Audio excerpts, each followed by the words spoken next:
I'm unfortunately guilty of not being one of those very conscious parents and not appreciating my son for everything that he is. He is very different. He's very full on. He is really out there. He is very clever. He just does not goddamn stop even in his sleep like your son.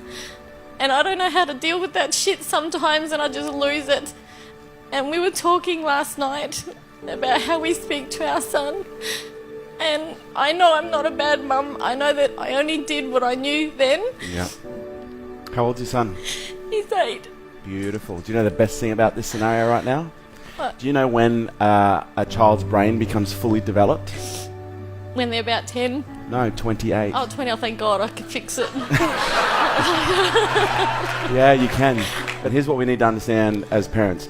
Kids are loud, they're messy, they're all over the place, they're intense, and that's how kids are supposed to be. Kids aren't supposed to be well behaved.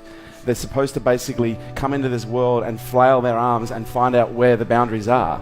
That's what kids do. And our job as parents is to allow them to find those boundaries safely.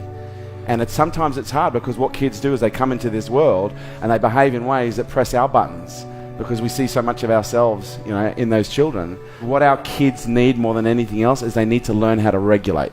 Most of you who don't know how to regulate is because your parents never demonstrated it to you.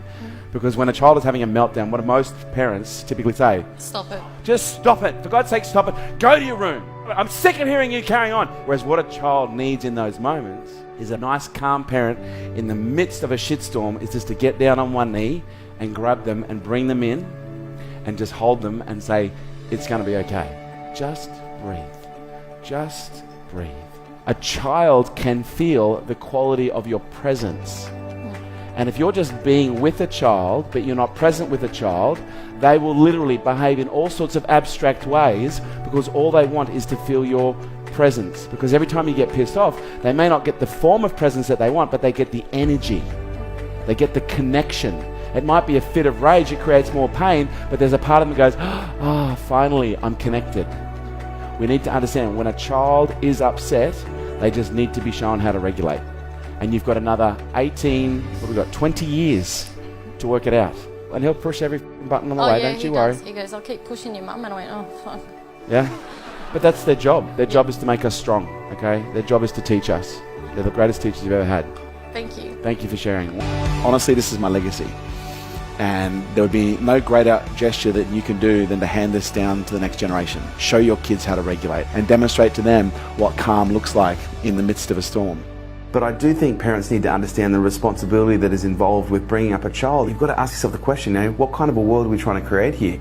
The more you work on your personal issues, the less chance you have of transferring it onto them, and them having to deal with it. Pass down wisdom, not wounds. The greatest opportunity our kids have is by learning through the best example that we can give them. Our species really is dependent right now on a new generation of thought leaders coming through who are healthy, who are happy, who are balanced, who can look at things in a more conscious way and make better decisions than some of the decisions we're making right now collectively. I look at my business, I look at everything else, and he's my greatest legacy. I don't see myself leaving behind money. I'm leaving behind this incredible human being that if I condition, support, train and coach properly, he's going to be able to create and affect 10 times the change that I have in my lifetime.